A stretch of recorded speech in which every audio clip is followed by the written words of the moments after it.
Well, welcome. Welcome, everyone. Are we all here? Are we mostly all here? Welcome to Roots of Chaos and Catastrophe. This is the final film. Israelism is the final film in our 2024 film series. And we had titled it Roots of Chaos and Catastrophe. This is, of course, a playoff of the term Nakba, which refers to the catastrophe that happened to the Palestinians, but is now being visited upon us once again. This final film we have viewed as Israelism, but we have viewed films about the roles of things like the settlements and how they have, and we thought in the discussion about how that has grown into taking over much of the land in the West Bank, and certainly closeting off Gaza, and how today the settlers are people who go out and kill Palestinians as the settlers are protected by the Israeli Defense Forces. We also looked at AIPAC, the American Israeli Public Affairs Committee, that has become so powerful in our country and influenced our government and our Congress, institutions across the country, universities. And so we saw how AIPAC has grown and become powerful. We looked at the attacks in the past on Gaza, and we saw the way in which what happened back then was just a precursor for what is happening now 1,000 times over and 1,000 times more devastatingly. We also looked at, in the film Blue Box, we looked at the way in which money was collected to build plant forests in Israel, and discovered that in fact they were built to cover over and to disguise the villages that had been vacated and destroyed in the past. And so we've seen how various parts have played a role and grown and become more and more devastating into the situation we have today. In tonight's film, Israelism, we see that chaos and catastrophe is coming home to roost in Israel and especially, I think, in America. I don't know how much it's being talked about in Israel. I think it's much more difficult there. But here it is a question you can't avoid, and that is that when you perpetuate evil against someone else, it will come back to you in some way. And so for this, we have two important things this evening. We have, first of all, a videotaped interview with Aaron Axelman, who is a producer and co-director of Israelism. He has been kind enough to answer some questions that we posed. We have an evening, a 15-minute, 17-minute video to share with you of the responses to our questions. And then we have Dr. Leora Halperin, professor of International Studies and History, and the Distinguished Endowed Chair in Jewish Studies. She's also the author of The Oldest Guard, Forging the Zionist Settlers' Past, and Babel in Zion, News, Nationalism, and Language Diversity. You'll have the opportunity to ask questions and make comments when she has finished her comments and so on. So thank you for being here. Richard, shall we show the video?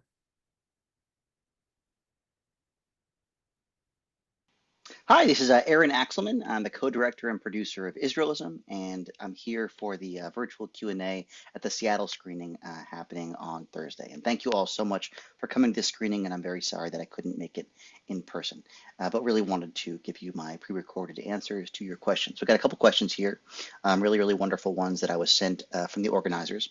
The first question is, making a documentary film often means making choices and cutting out material. What material or storylines did you end up cutting from the film, and what do you think we would learn from them if you've been able to share them? Great question. So this film took us about 7 years to make. We started in 2016, and it premiered in the beginning of 2023 at Big Sky Documentary Film Festival. So we did about 80 interviews for the film, and so the great majority of the interviews that we filmed did not make it into the final cut, and there was many different themes that we weren't able to include in the final cut of the film. The first cuts of the film were about 3.5 hours long. And when we first started making this film, we kind of set out to make a historical film on the American-Jewish relationship to Israel. We really wanted to show how that relationship developed over time and the ways that it was changing in the present moment.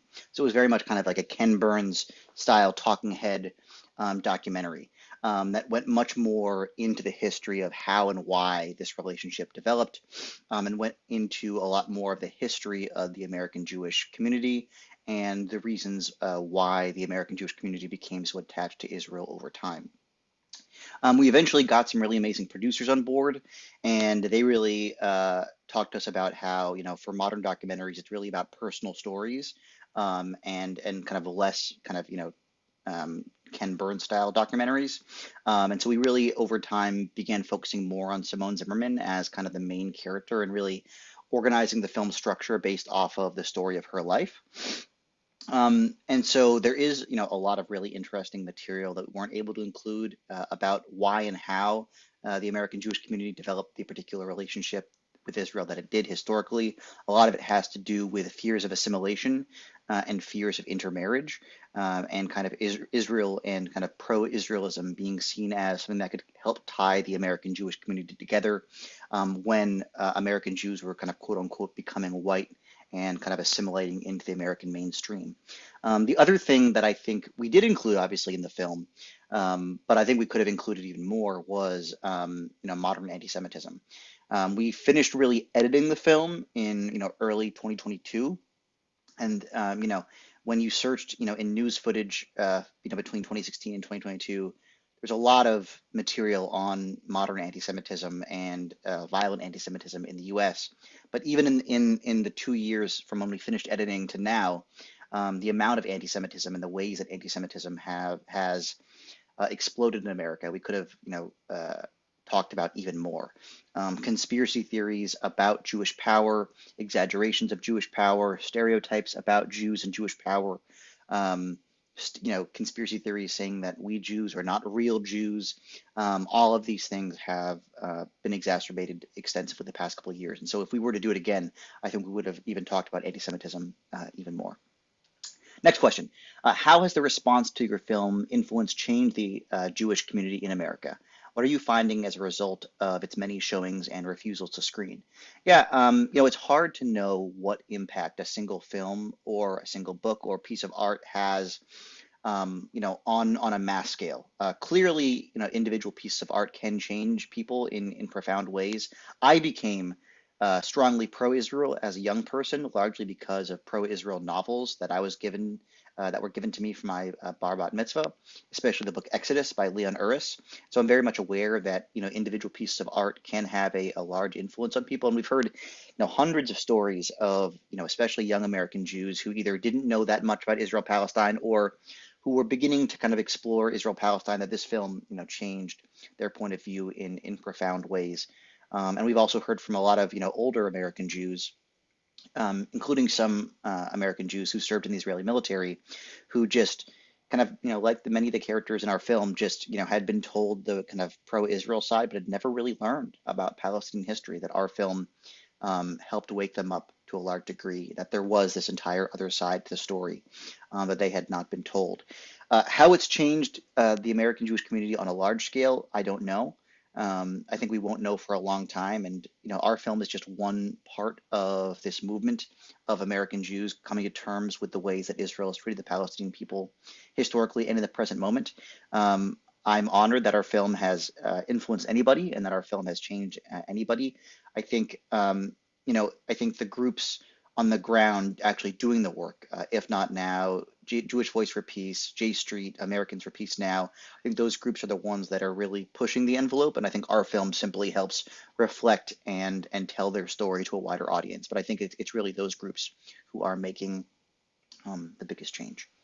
What do you think are among the most persuasive arguments to bring the vehemently pro-Israel, pro-occupation, pro-settlement people, including our own friends? So kind of how do we get these vehemently kind of unconditionally pro-Israel people to change? This is kind of the $1 million question, and there's no right answer. I have seen hundreds of people change in my personal life, over the course of my personal life and my professional career. And you never know what's going to be the seed that makes someone change. Oftentimes, I think asking, unconditionally pro-Israel people questions, asking them just basic questions and making them reconsider their assumptions. Asking people about, um, you know, independent of the quote unquote conflict, do you really think there's any justification for making millions of people live without basic rights under a military occupation for over half a century, right? Even if the Palestinian people did horrific, horrific things to the Israeli people, is there any justification you can think of, really, that actually justifies the occupation, the over half century of occupation that is very literally a form of apartheid? Asking those questions and seeing what people come up with and seeing them grapple with those questions, I think, is very important. I've heard so many stories about why people change, and one of the most interesting stories was this Israeli woman growing up in Israel, and was in just Israeli school, and they were talking about Israeli independence, the War of 1948. And the narrative that they were told was, there was a war, and the Arabs, they didn't call them Palestinians, they called them Arabs, fled during the war. And so this young kid, she was a young kid at the time, raised her hand and she said, okay, yeah, if I was, in a war zone, I would probably flee as well. But they were allowed to come home, right? These people who fled in 1948, these Arab Palestinian people, they were allowed to come home, right? And the teacher said, no, they were not allowed to come home. And she began thinking about that, and she kept wondering why. What justification did the Israeli government have for not letting those refugees in 1948, those Palestinian refugees, come back to their home? Why were 750,000 Palestinians kicked out of their homes and not allowed to come back? And seeing what your pro-Israel friends say, because really the only justification for that is that you value Israeli lives more than Palestinian lives. You think Israeli people have more of a claim to that land than Palestinian people, even though the Palestinian people were literally living there in their own homes. And so asking people these questions and seeing how they respond and getting them to think about their assumptions. The last thing is that, exposing people to Palestinian narratives is key. And to Palestinians, asking people, have you ever actually talked with a Palestinian about what it's like to live under the occupation? Do you know any Palestinian people? Getting them to actually think about their lack of knowledge about Palestinians. And then lastly, getting them to come into contact with left-wing Israelis. I think groups like Breaking the Silence have done an amazing, amazing job of showing that you can be critical of the Israeli government and still be proudly Jewish. And so showing them lectures from Breaking the Silence, showing them clips from Breaking the Silence, getting them, if they are going to Israel, Palestine, to go on a tour with Breaking the Silence, I think can be key. What are the best ways to respond to accusations of anti-Semitism when being critical of the state of Israel? Great question. This is something that we get asked about a lot. And again, we have been called anti-Semitic, sadly, many times since our film came out, even though our production team is almost entirely made up of Jews. We have Emmy and Peabody, multiple Emmy and Peabody winning Jewish filmmakers on our team. Most of us our families fled violent anti-Semitism. There's multiple Israelis on our production team, 2 of which served in the Israeli military.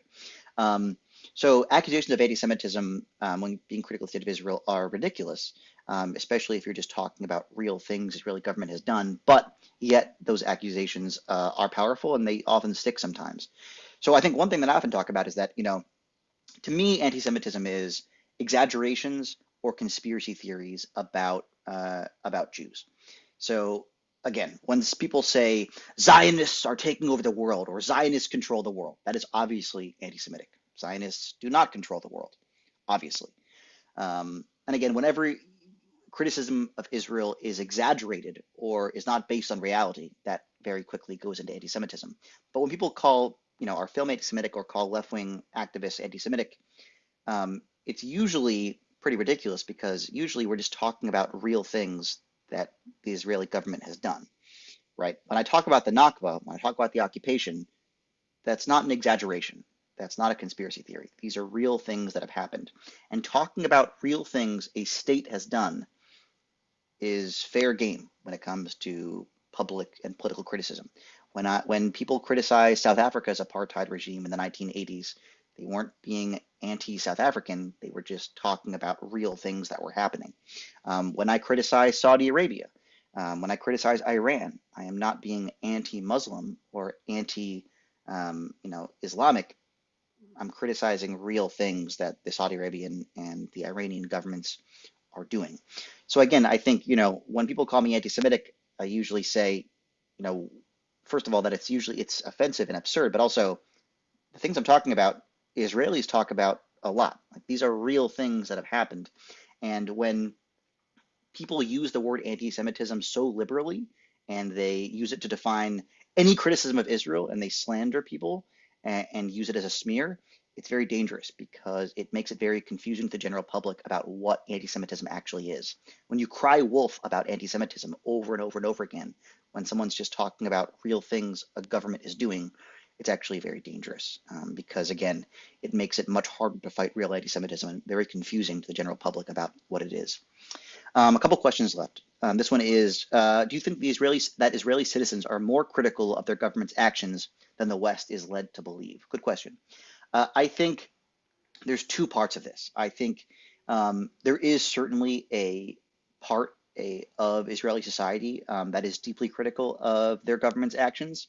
Again, the group Breaking the Silence is an amazing example of that. There was obviously a huge protest movement against Netanyahu and the judicial coup before October 7th, and there's been tons of protests since. The protest movement, often led by the family members of hostages, is growing. And I think that movement often does not get the limelight in the Western media that it deserves because it's critical. At the same time, even though that protest movement is strong, we have to be honest in that the large majority of Israeli society seems totally fine with this absolutely destructive war that has killed over 35,000 Palestinians, about 30 times the amount of people that were killed on October 7th. And so while, again, it's critically important to show that there is an opposition within Israel, we have to be honest with the fact that it does seem that the great majority of Israeli society is okay with this destruction that many have deemed genocidal.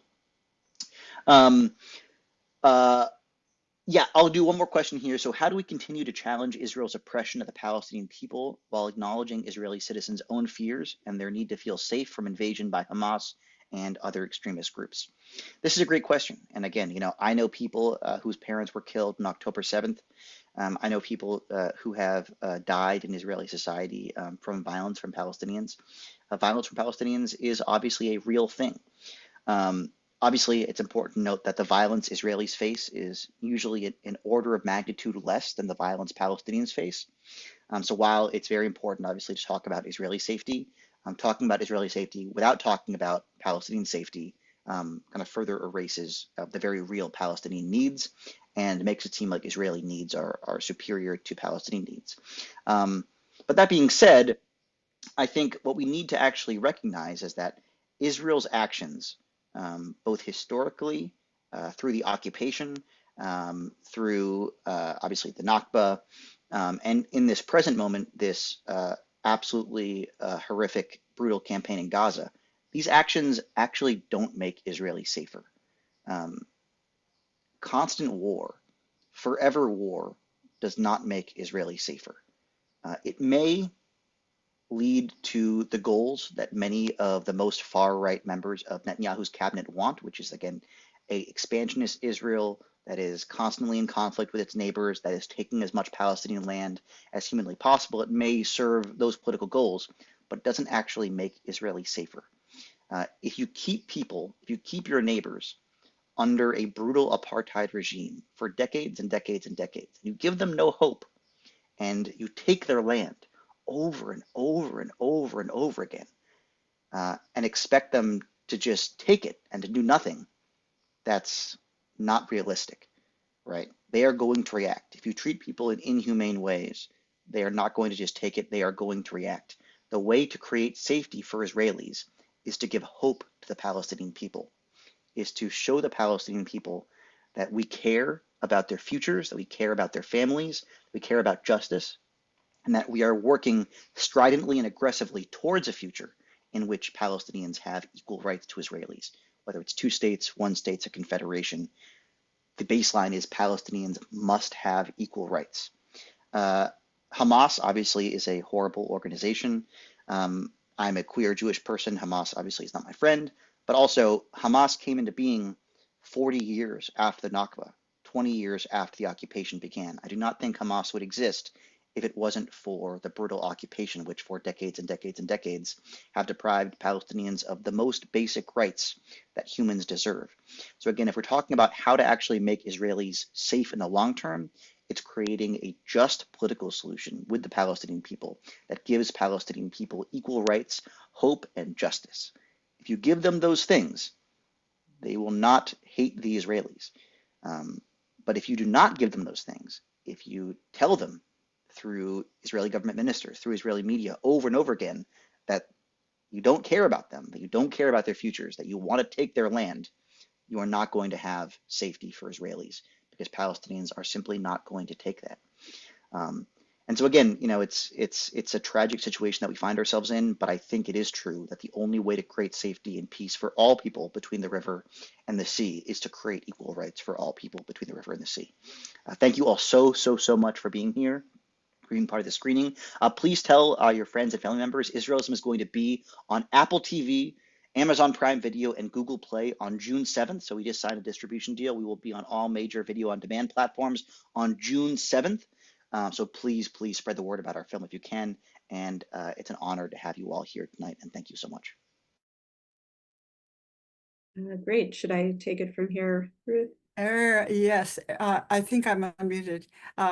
Yes, please, everyone, please welcome Leora Halperin. It's such a treat to have her with us again. I'm really glad we got to have her and to hear Erin. Yes, please, Leora, help yourself. Yes, of course. Well, thank you all for coming. Thank you to the St. Mark's crew for having me back. I was involved with the series last year, and this is a even more intense moment to be engaging in this kind of learning, but more important than ever to be beginning your process of learning or continuing your process of learning as this all swirls around us. So I'm hoping not to say too much because I'm hoping, because I'm here live, I could answer questions that popped up after you've seen the film. My experience growing up was not that unlike Simone Zimmerman's experience. I'm not from LA, I'm from Boston, but I went to a Jewish school where we had a very similar sort of curriculum that was quite suffused with learning about Israel, celebrating Israel. When I was in kindergarten, my teacher, who actually the following year went on to move to Israel and move to a West Bank settlement, was really dedicated to teaching us about Israel. And we did a pretend trip to Israel where we built an airplane out of blocks in our classroom and spent a part of a day flying to Israel and then all of a week, each day of the week, doing pretend Israel activities and then flying home in the airplane made of blocks at the end of the week. And this really made an impression on me. And really from that point forward, I just assumed that I would spend time in Israel, and I did. I went on a youth group programs there. I went with my family. I spent a year there after high school. I had this whole trajectory. And then in ways somewhat different than Simone, but connected partly to my academic work, I, underwent a process of learning and political transformation that has brought me to a place that in some ways is similar to some of the protagonists of the film. But I'm also a professor of the history of Israel-Palestine, and I'm encountering students and communities from lots of backgrounds. So, I think I come to this with a lot of different perspectives. One of the criticisms that I've heard about the film, and I think this is an interesting trade-off that Erin mentioned in their remarks, is that, by focusing on Simone and on a couple of folks who really kind of turn to activism as a result of their realizations, I think there can be a little bit of a sense that like the narrative of the film is, you know, I was living in darkness, like everyone lied to me, and then I discovered the truth. Like I've seen the light, and now I can proceed and kind of live the Judaism that's the real Judaism. And I think it's a really profound transformation to undertake. I've undergone in a part a similar transformation. But I think we need to be really careful, whether we're within the Jewish community or perhaps especially in the Christian communities, of, you know, thinking about whole communities of Jews as sort of being in the dark and having not seen sort of the truth of Judaism. That's a really old, as you all know, right? There's a history of groups claiming to be like the true Jews, and trying to like bring others into the light. And I think we need to be really, really careful that the truth that we want to show people is not primarily a truth about Judaism. Like, let us tell you what Judaism really says, right? That is not ever going to be effective, right?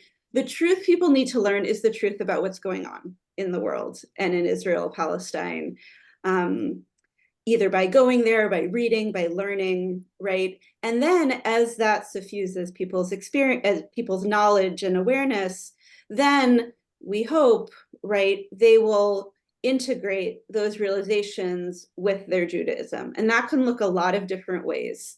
There are folks who remain religiously observant and have shifted their politics on Israel. There are folks who are adamantly secular, you know, members of all the different denominations, right? There is not kind of one mode. Like there's a rabbi in the film who, you know, kind of has integrated her politics into her Judaism.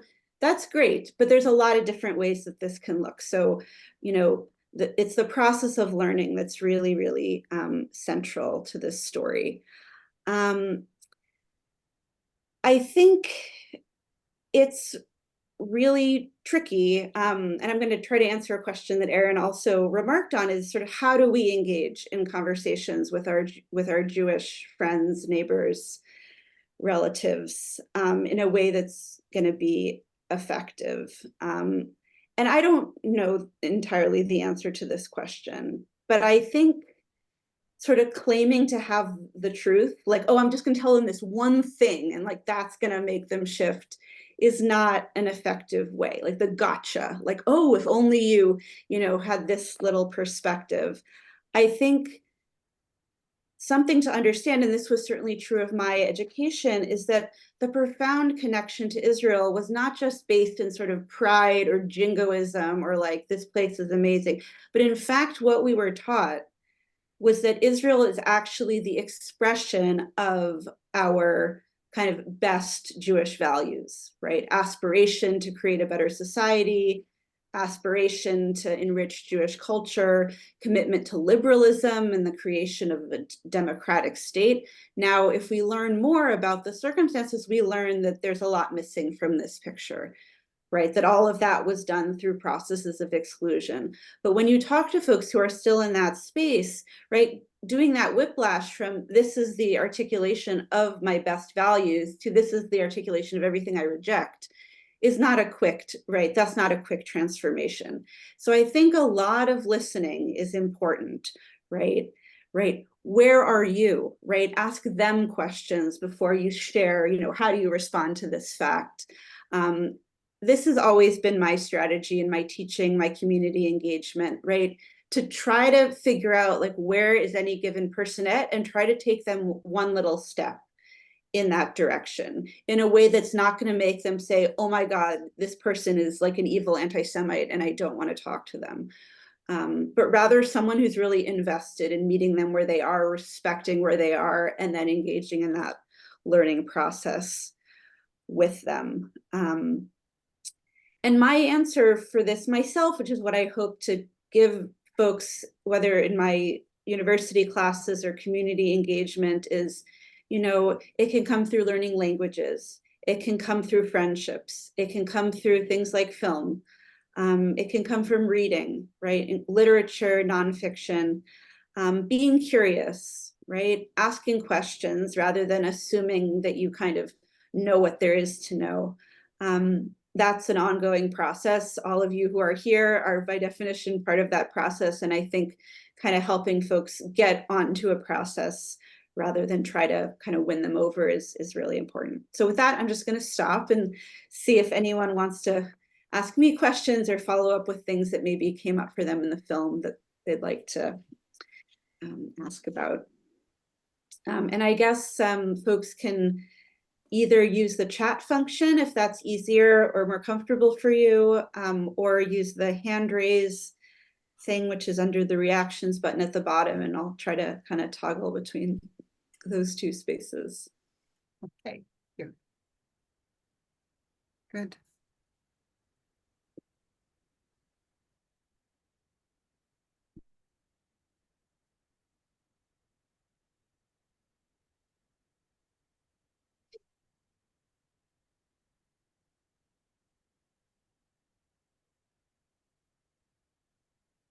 Yeah. Leora, Yes. yeah. Do you have family and friends that are extremely pro-Israel and don't want to hear much else about it? And if so,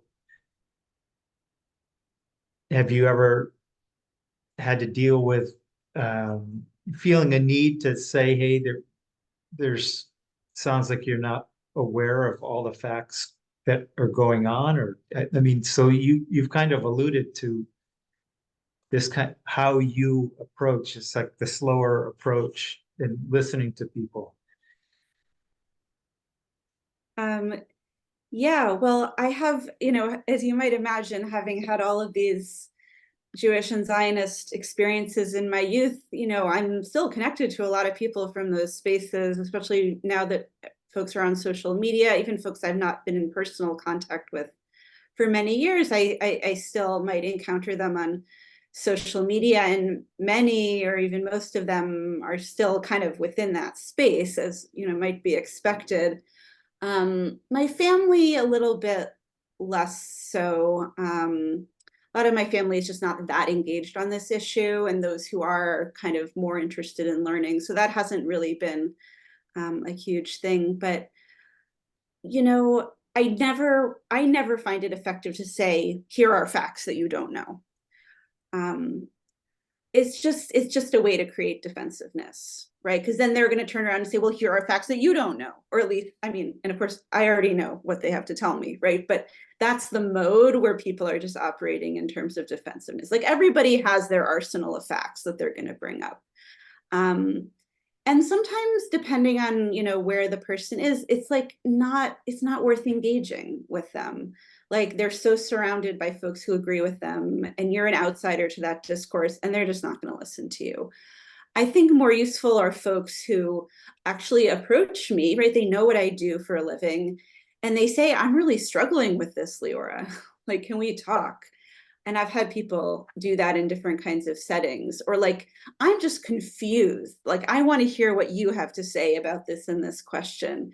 And those are the openings that I use to, answer questions or give some context for something. People will indicate to you that they want to engage. I imagine, maybe you can just raise your hand if you've had that kind of encounter with somebody who did want to like ask you questions or engage.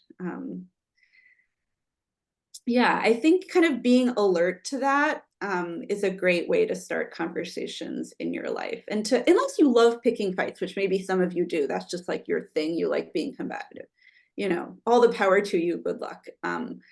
But if that's not who you are, then I think you can be, wise about how you initiate conversations. Looks like we have a question in the chat. How do you distinguish between Zionism and Judaism? Oh, that's such an important one.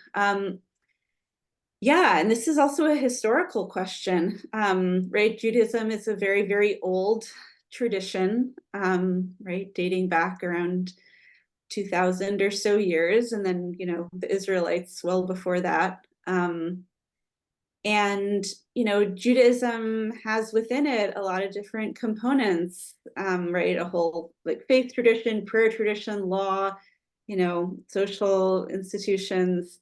And a piece of that is about connection to, right, the place where this whole tradition originated, right, in the land of Israel or Palestine, right, praying in the direction of Jerusalem, hoping for a return in the Messianic times. These are the sorts of things that Zionists will look at and say, aha, look, it's been there all along, right? Look, it even says Zion in our prayers, like, there it is, there's the Zionism, and this is just, the realization of that. And I think acknowledging that is so important, to be like, yes, it is very, very present. But the distinction that I always make is that transformation, to sort of take those references and to begin to believe that a political project of, creating a political entity through a process of settlement in that land, that's a modern phenomenon, right? The idea that Jews can and should sort of take that into their hands, engage in a process of settlement, build institutions by and for Jews, and almost bring about that like messianic future through political action. That's a modern idea. And it was so powerful because it could draw on and repurpose these existing ideas. So it's messy for a reason, and those who want to make it even more opaque, it's very easy to do. But I think for me, the distinction is that Zionism as a modern political movement really repurposed and rethought these traditional symbols in service of a project that was really very much a modern endeavor. Good. Eliza Davidson had a question, and then Joanne Quinn. You're muted, Eliza.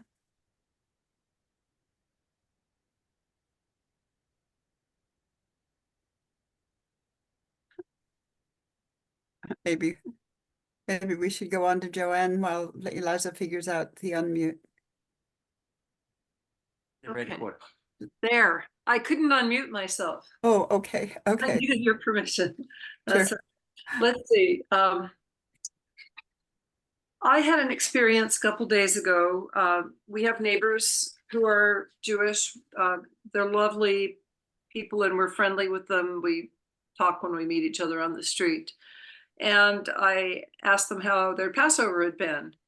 And they said, well, it was great. It was a ton of work. I'm glad people came and helped clean up. But the main thing that was so important about this Passover was that it's a very, very difficult time for us in the Jewish community. And with all of the anti-Semitism that's going on. And I found myself sympathizing, but I was not able to get beyond that and to ask them, well, how are you feeling about what's going on in Gaza? I didn't want to sort of violate the friendly veneer by going further.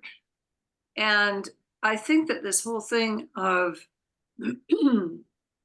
the actual rise in anti-Semitism at the same time that the Gaza invasion is going on raises a lot of questions for me about how you parse that and how you approach people sensitively in a way that's opening and not closing down conversation. Because I wasn't proud of how I handled it. Mm-hmm. I didn't do any damage, but perhaps there was more that could have happened. Yeah, it's an important question. I think everybody is most aware of what's closest to them in front of them, which means that when you're talking to Israelis, they're very, very enmeshed in being there, right? So they have a perspective that's particular to Israel. But when we talk about American Jews, it's not surprising that they would be more deeply oriented towards manifestations of anti-Semitism or what they see as anti-Semitism. Sometimes people have had experiences of things like vandalism, or maybe somebody said something to them that they saw as anti-Semitic. But there's also a really, as we know, like a very prominent discourse and messaging within a lot of Jewish community institutions that's really encouraging people or suggesting that people should be seeing anti-Israel or anti-Zionist, political speech as anti-Semitic, right? Kind of repeating and repeating. And for some people, they already believe it, so it's just being reinforced. And for other people, they're kind of being, it's been being suggested to them that they should and can see this as threatening. And so, especially in the last couple of months, as these protests and encampments on college campuses have become really the most present face of this in the United States, you'll find that a lot of communities are actually thinking a lot more about the dynamics of the local than they are about anything that's going on over there. And in a way, it's almost like a convenient diversion for those who want to be, well, let's talk about, the slogans, Yeah. right? When of course, like, that's like what scholars would call like an epiphenomenon, right? It's like on the surface, it only exists because of the deeper phenomenon, which is what's actually going on there. I think acknowledging the concerns, asking clarifying questions, like what kind of anti-Semitism are you experiencing, to just kind of get a read on like what their take is. Like, are they the sort of person who sees all the anti-Israel stuff as anti-Semitic?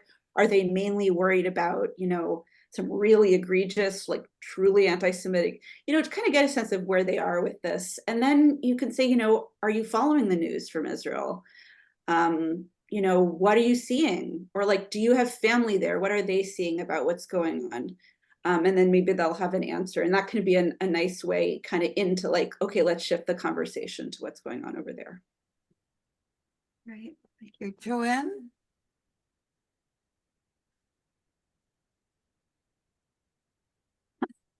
Joanne, you just muted yourself. Can you hear me now? That's better. Okay, so, all right, I acted up, but it's on me, Ruth. Yeah, I have just a question for Leora. And someone who made me think about all this is Ronnie Barkan, who I guess he's an activist. He doesn't live in Israel anymore. He's Israeli.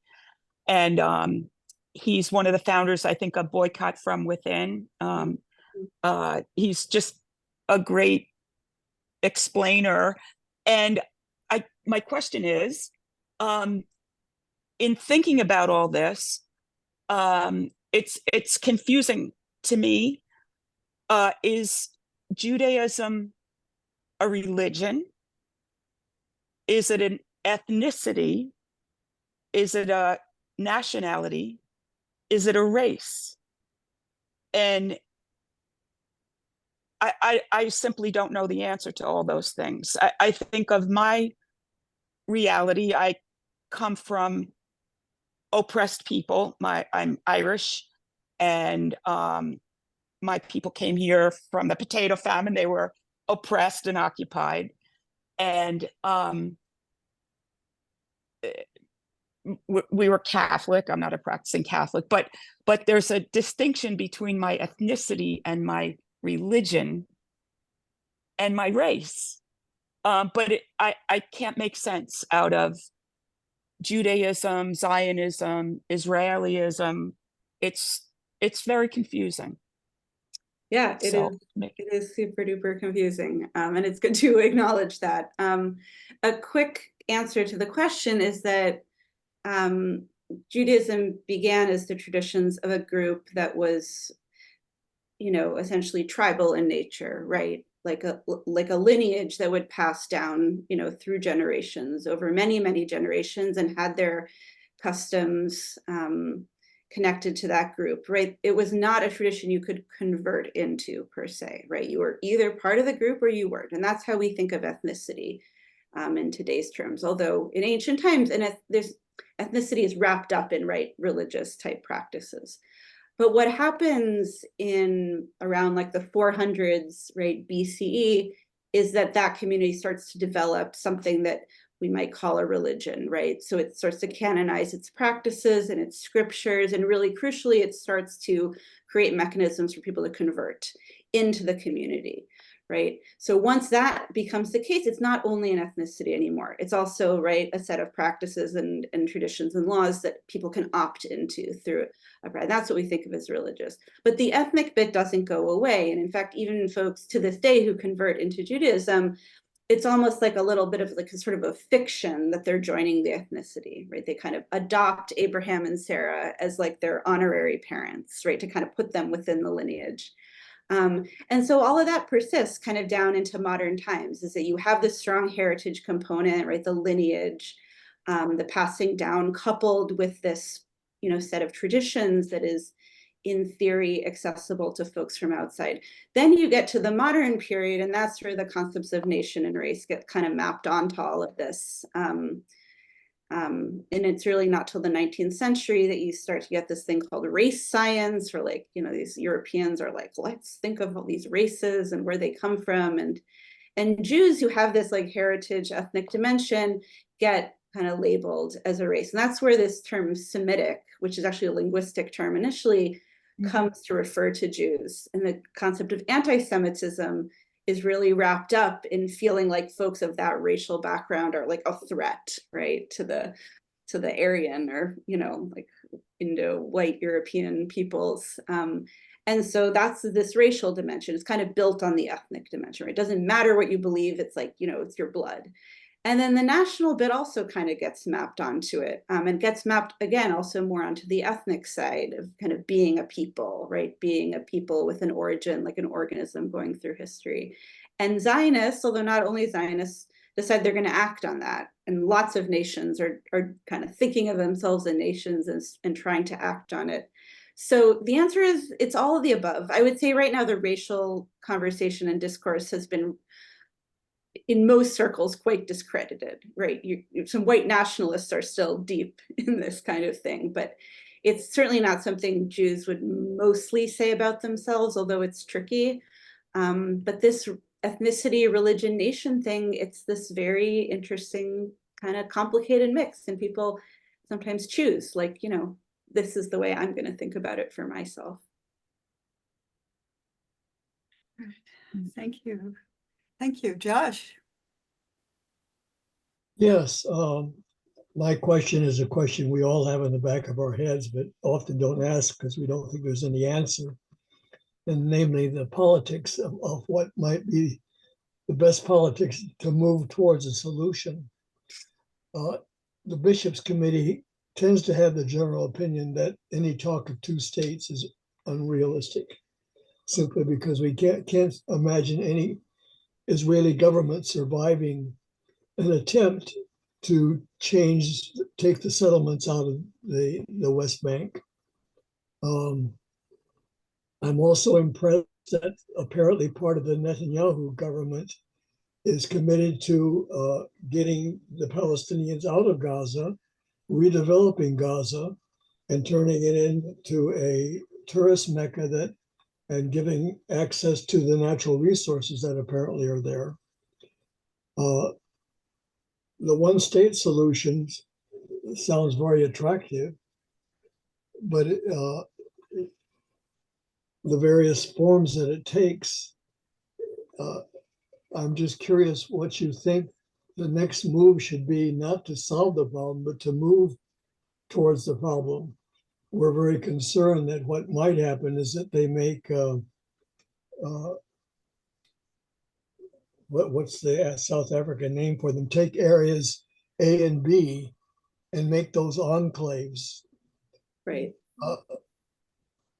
And allow Arab citizens in Israel, because Israel apparently needs everything from Orthodox people to turn the electricity on and off on the Sabbath, to all kinds of labor jobs, that they're just as happy as we are to have Mexicans do certain jobs here. They're happy to have Palestinians do certain jobs.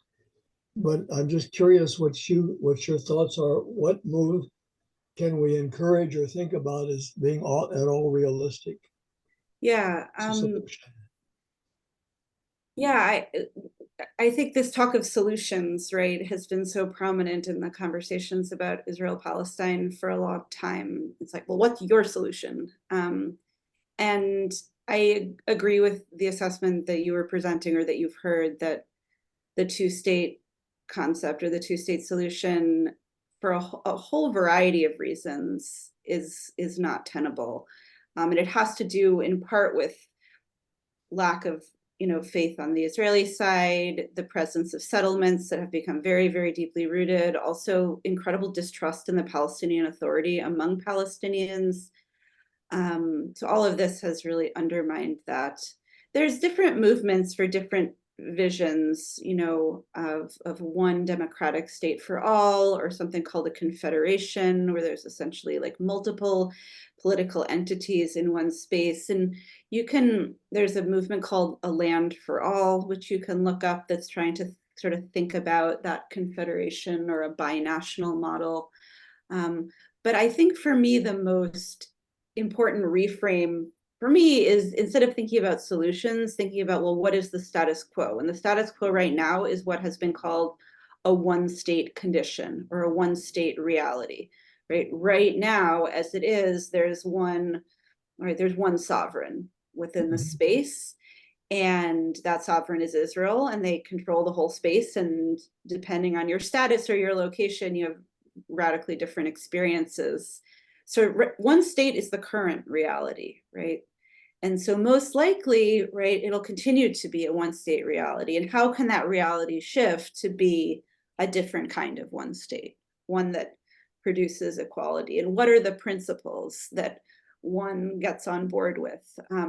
One of the issues now is that, Israelis are in this like defensive crouch, like we were attacked and we don't know what's going on, but we got to defend ourselves. And Palestinians are, I think justifiably really focused on calling attention, right, to just the incredible, genocidal devastation that's going on. And they're not right now in the moment of saying, we call for this exactly, other than end of occupation and rights for all. But I think, I think that's how a movement coalesces, is that you have folks who are saying, we have a particular vision, and not just like a vague vision, but like, here's what needs to happen, like A, B, C, D, E.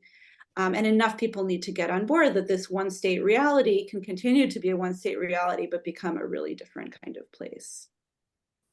If indeed there were equal rights and the West Bank people were given the vote, the outcome would be the end of the Israel as a Jewish state, would it not? I think that's probably true. It's probably true.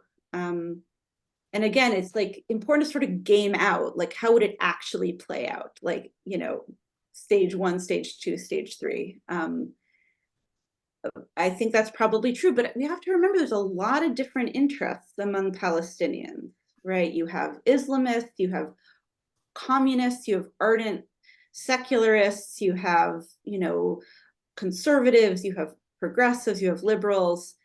There is massive, right, disagreement. It's not as though all Palestinians are going to like vote en masse for one party, right? Once there's a system, if it continues to be a multi-party system like the Israeli parliament, right, there's all reason to believe Palestinians will be as fractured as Israeli Jews are, right? So then the question is, what kind of coalitions are possible if we're still working within the same kind of system? And I don't think it's unimaginable to think that certain Jewish parties and certain Palestinian parties could enter into coalition with each other. So I think we have to think kind of realistically and not in monolithic terms about who's actually would be involved in such a system. Thank you. Thank you. Well, are there other questions? Yeah, maybe let's take one last question. I'm just seeing we're coming up on 9:30. Yeah. You guys have been at this for a while. Yeah. So yeah, how about one more question? Sherry I see seems to be- Christopher Sure. has the hand up. Does she? See if I can unmute. Okay. I just have a response to the rabbi who spoke at the end of this, and there was a tinge of a hopefulness in her comment that I heard her concept of Judaism and the sense of justice that comes through and throughout the Old Testament, but and also the sense of what the Judaism faith is about. And what was the other term I thought of? But anyway, justicism and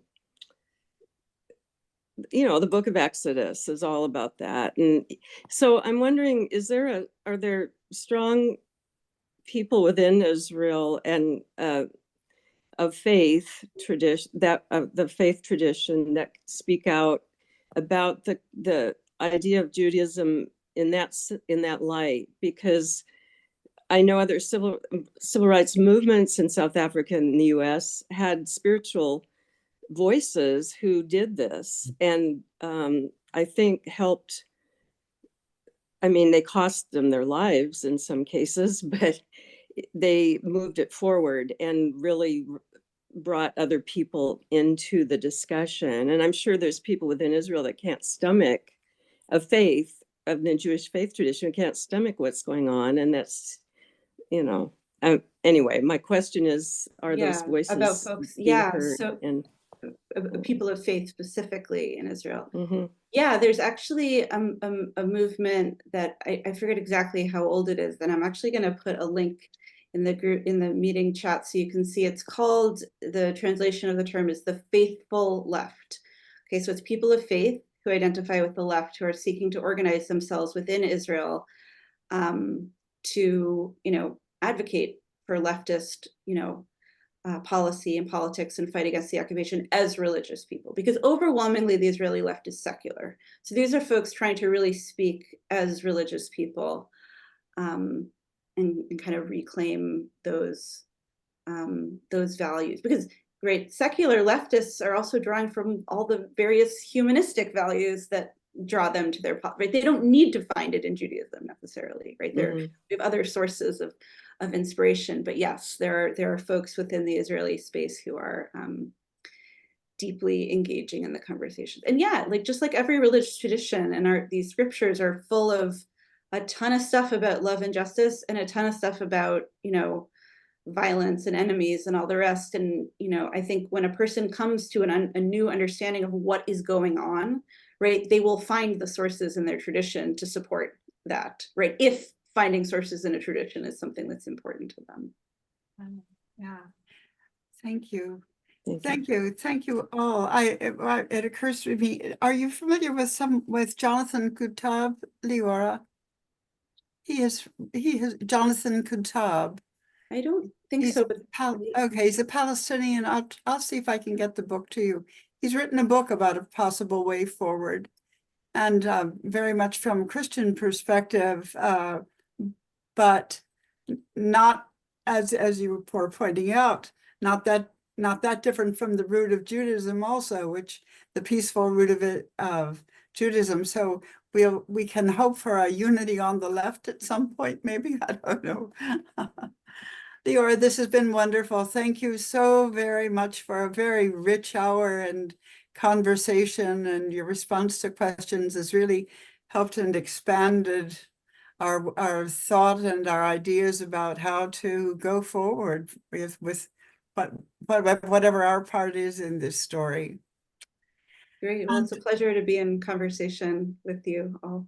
It's been great. Thank you. Okay, have a good night, everybody. Thank you. Thank you all for taking part in this series. Our hope is that you will become active.